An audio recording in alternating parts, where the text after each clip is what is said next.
Hello everyone, চলে আসলাম প্রকৃতির মাঝে একটা ভিডিও বানাতে। সো আজকে আমি যে বিষয়টা নিয়ে কথা বলবো সেটা হচ্ছে যে স্টাডি নরওয়েতে আপনারা কেন পড়াশোনা করবেন এবং নরওয়েতে পড়াশোনা করার সুবিধা এবং অসুবিধা বিষয়গুলো নিয়ে আজকে আমার ভিডিওতে আলোচনা করবো। সো নরওয়ে কেন, এত কান্ট্রি থাকতে, ইউরোপের এত দেশ থাকতে নরওয়ে কেন? নরওয়েটা হচ্ছে one of the most advanced country in Europe. And নরওয়েতে আপনি যদি আসেন তাহলে আপনার প্রথম যে বেনিফিট সেটা হচ্ছে আপনি খুব সহজে স্পাউস নিয়ে আসতে পারবেন। আপনি যদি নরওয়ের কোনো ইউনিভার্সিটি, ইভেন হতে ইউনিভার্সিটি কলেজ, যে কোনো ইউনিভার্সিটি কলেজ থেকেও যদি একটা অফার লেটার পান তাহলে আপনি নরওয়েতে আপনার স্পাউস এবং বাচ্চা সহ একসাথে ফ্লাই করতে পারবেন। এটা হচ্ছে সবথেকে বড় বেনিফিট। যেখানে অন্য অন্য দেশে, ফর এক্সাম্পল আপনি যদি ইউকে, আয়ারল্যান্ডের কথা চিন্তা করেন বা অস্ট্রেলিয়ার কথা চিন্তা করেন বা ইউএসএর কথা চিন্তা করেন, সেখানে স্পাউস আনাটা অনেকটা কমপ্লিকেটেড, অ্যাপ্লিকেশন প্রসেসটা অনেক কঠিন।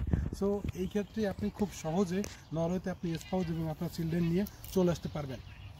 এরপর যে বেনিফিটটা হচ্ছে, নরওয়েতে যদি আপনি আসেন আপনার স্পাউস কিন্তু ফুল টাইম ওয়ার্ক পারমিট পাবে এবং ফুল টাইম ওয়ার্ক পারমিট পেলে আপনার যে টিউশন ফি খানিকটা সে কভার করতে পারবে। এবং আপনি যদি পার্ট টাইম করেন এবং আপনার ওয়াইফ যদি ফুল টাইম করে, সেক্ষেত্রে আপনারা আপনার স্টাডির টিউশন ফি মোটামুটি অনেকটা কভার করতে পারবেন। সেটা হচ্ছে আরেকটা বড় বেনিফিট। এবং আপনি যদি এখানে সায়েন্স রিলেটেড কোনো সাবজেক্ট পড়েন, সায়েন্স, টেকনোলজি, ইঞ্জিনিয়ারিং যদি কোনো রিলেটেড কোনো সাবজেক্ট পড়াশোনা করেন, তাহলে আপনি খুব সহজে এখানে জব পেতে পারেন। এখানে জব মার্কেট অনেক ভালো এবং এটা ফিনল্যান্ডের মতো এত ক্রাইসিস নাই এখানে যদি আপনি আসেন খুব সহজেই আপনি জব পেয়ে যেতে পারেন। 2 থেকে 3 মাসের ভিতর আপনি জব পেয়ে যাবেন। আপনার পিআর কার্ড পাওয়ার পরেই আপনি জব সার্চ শুরু করতে পারবেন, আপনার ব্যাঙ্ক অ্যাকাউন্ট ওপেন করবেন, আপনি জব পেয়ে যাবেন খুব দ্রুত। আপনি যদি খুব আপনার কিছু ট্রিক্স অবলম্বন করতে হবে জব পেতে গেলে। ফার্স্ট অফ অল আপনি হচ্ছে নেটওয়ার্কিং করবেন। সেকেন্ড অফ অল আপনি হচ্ছে প্রত্যেকটা রেস্টুরেন্টে বা আপনি ক্লিনিং কোম্পানি সেখানে আপনি যেতে পারেন। যাওয়ার পরে আপনি সেখানে ফিজিক্যালি ইন পারসন যাওয়ার পরে সেখানে সিভি ড্রপ করতে পারেন, তাদের সাথে কথা বলতে পারেন। সো এটা হচ্ছে আরেকটা ওয়ে তো নরওয়েতে জব পাওয়া। তো আমার এক্সপিরিয়েন্স থেকে আমি যেটা বলতে পারি, নরওয়েতে জব পাওয়া খুবই সহজ। এখানে আসলে এখন international student tuition fee impose করার জন্য ইন্টারন্যাশনাল স্টুডেন্ট নাই বললেই চলে। যে স্টুডেন্টগুলো যায় তারা হচ্ছে খুব সহজেই জব পায় এবং এখানে এত কম্পিটিশন নাই, যে জব মার্কেটে ওয়ার্ক জবের জন্য এত কম্পিটিশন নাই। সো এই হলো নরওয়ের একটা প্রধান সুবিধা, যে জব পেয়ে আপনি আপনার টিউশন ফিটা অনেকটা কভার করতে পারবেন যদি আপনি স্পাউস নিয়ে যান। আর যে বেনিফিটগুলো আছে, আর আসলে তেমন কোনো বেনিফিট নাই নরওয়েতে। আপনি যদি সাবজেক্ট রিলেটেড জব পান তাহলে আপনি 3 বছরের ভিতর আপনি পিআর পেয়ে যেতে পারেন। এটা হচ্ছে আর একটা বেনিফিট। যদি আপনি সায়েন্স রিলেটেড বা টেকনোলজি রিলেটেড বা যদি আপনি ইঞ্জিনিয়ারিং কোনো সাবজেক্ট পড়াশোনা করেন তাহলে আপনি খুব সহজেই জব পেয়ে যেতে পারেন। আর একটা সাবজেক্ট আছে যেটা আপনি যদি পড়াশোনা করেন নরওয়েতে, সেটা আপনি খুব সহজেই পিআর পেয়ে যেতে পারেন। সেটা হচ্ছে আপনার নার্সিং।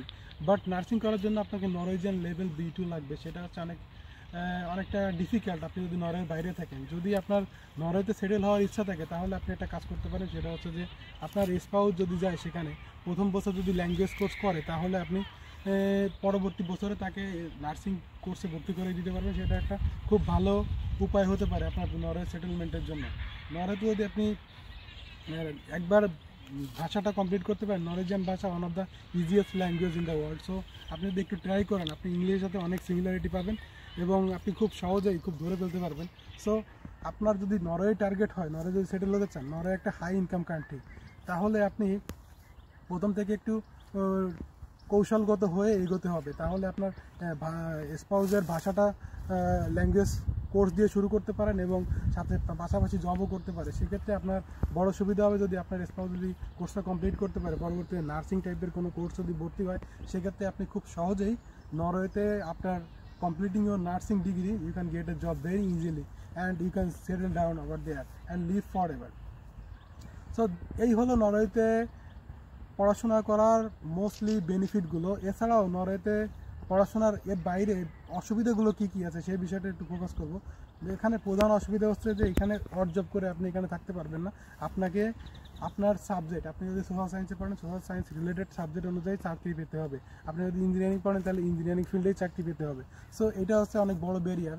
যেখানে ফিনল্যান্ডে আপনি যদি পড়াশোনা করেন ইঞ্জিনিয়ারিং, আপনি যদি ফুড ডেলিভারি করেন কিংবা ক্লিনিং করেন তাও কিন্তু আপনি সেটেল হতে পারবেন। কিন্তু নরওয়েতে এটা না, এটা হচ্ছে অনেক বড় অসুবিধা। আপনি যদি আপনার ফিল্ডে জব না পান তাহলে আপনাকে কিন্তু নরওয়ে থেকে ব্যাক করতে হবে। এটা হচ্ছে নরওয়ের প্রধান অসুবিধা। আর যেটা বিষয় হচ্ছে নরওয়ে কিন্তু স্কলারশিপ দেয় না। দেয় না বললেই চলে, শুধু হচ্ছে ইরাসমাস মুন্ডাস এবং এক্সচেঞ্জ প্রোগ্রামে কিছু স্কলারশিপ অফার করে, তাও খুব লিমিটেড। সো আপনি যদি এক্সট্রা অর্ডিনারি ট্যালেন্টেড না হন তাহলে সেই স্কলারশিপগুলো পাবেন না। তো এই জন্য নরওয়ের স্কলারশিপের জন্য আশাটা করা ঠিক হবে না, কিন্তু আপনি যদি নরওয়েতে যাওয়ার পর আপনি একটু যদি কষ্ট করতে আগ্রহী হন বা আপনি যদি পরিশ্রমী হন তাহলে আপনি খুব সহজে আপনার স্পাউস নিয়ে আপনার টিউশন ফি অনেকটাই কভার করতে পারবেন।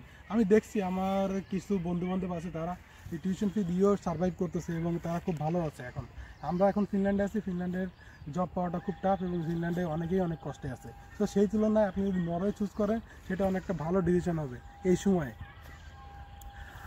এছাড়াও যেটা হচ্ছে সেটা হচ্ছে আপনি তুলনামূলক কম আইএলটিএস স্কোর দিয়ে এখানে আবেদন করতে পারেন। মিনিমাম ওভারঅল 6 দিয়ে আপনি বিভিন্ন ইউনিভার্সিটিতে মাস্টার্সের জন্য আবেদন করতে পারেন, সেটা হচ্ছে অনেক বড় বেনিফিট। আপনি ফর এক্সাম্পল যদি ফিনল্যান্ডের কথা বলেন তাহলে ওভারঅল 6.5 ছাড়া আপনি কোনো ইউনিভার্সিটিতে অ্যাপ্লিকেশন করতে পারবেন না। বাট নরওয়েতে আপনি মাস্টার্সের জন্য ওভারঅল 6 দিয়ে নো লেস দ্যান 5.5 দিয়ে অনেক ইউনিভার্সিটিতে অ্যাপ্লিকেশন করতে পারবেন। সো এটা হচ্ছে আরেকটা বড় বেনিফিট। এছাড়াও আরেকটা যে বিষয় সেটা আমি উল্লেখ করতে চাই সেটা হচ্ছে যে আপনারা যদি অ্যাপ্লিকেশন করতে চান নরওয়েতে তাহলে আপনার নভেম্বর ডিসেম্বরের ভিতর অ্যাপ্লিকেশন প্রসেস শুরু হয় এবং আপনার শেষ হয় অ্যাপ্লিকেশন ডিসেম্বরের 1 তারিখে। এই ছিল হচ্ছে নরওয়ের অ্যাপ্লিকেশন প্রসেস শুরু হওয়ার ব্যাপারটা। এছাড়া আপনার যদি নরওয়ের অ্যাপ্লিকেশনে কোনো রকম মোটিভেশন লেটার লেখা বা প্রপোজাল লেখাতে কোনো রকম হেল্প থাকে আমি আপনাদের হেল্প করতে পারবো। আপনারা আমাকে কমেন্ট করবেন, কমেন্টের মধ্যে জানাবেন, তাহলে আপনাদের আমি হেল্প করব। সো এই ছিল মোটামুটি নরওয়ের স্টাডি এবং সুবিধা অসুবিধা। সো ধন্যবাদ সবাইকে, এবং আপনারা যদি আপনাদের কোনো কোয়ারিজ থাকে আপনারা আমাকে কমেন্ট করতে পারেন, আমি তাহলে আপনার কোয়ারিজগুলোর উত্তর দেবো। এবং আপনারা নেক্সট কোন দেশ সম্পর্কে জানতে চান, কোন দেশে পড়াশোনা করতে চান সেই বিষয়ে আপনারা রিকোয়েস্ট করেন তাহলে আমি সেই বিষয়ে ভিডিও বানাবো। তো thank you everyone, have a good day, bye by.